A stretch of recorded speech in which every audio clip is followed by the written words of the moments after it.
की सावन के सुमरिया रे तोरे लग कोले और पागल गणपति रिकॉर्डिंग स्टूडियो पटना। सावन के सुमरिया रे बोला बोला बाबा महेंद्रनाथ की।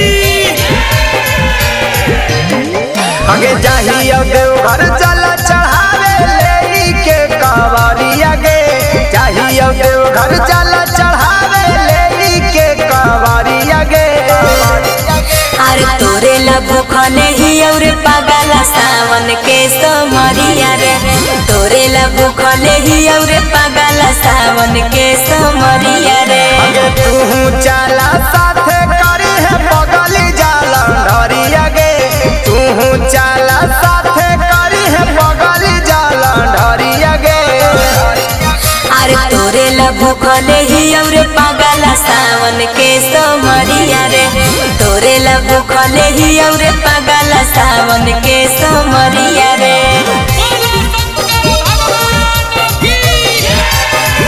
तोरे लबो खले ही और पागल सावन के सुमरिया रे तोरे लबो खले ही और पागल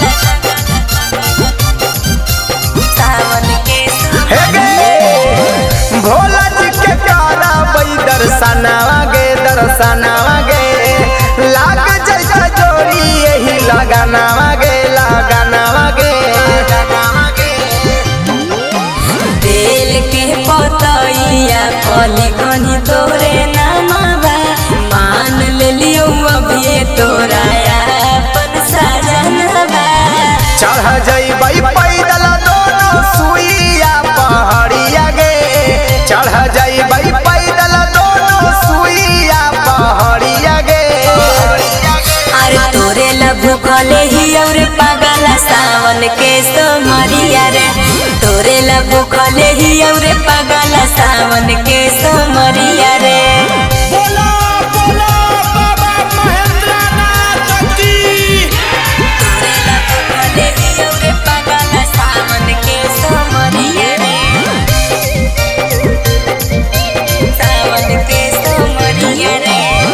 राखबो हम सब दिन खुशहाल गे काहू सावनवा में गोरेला लगे तू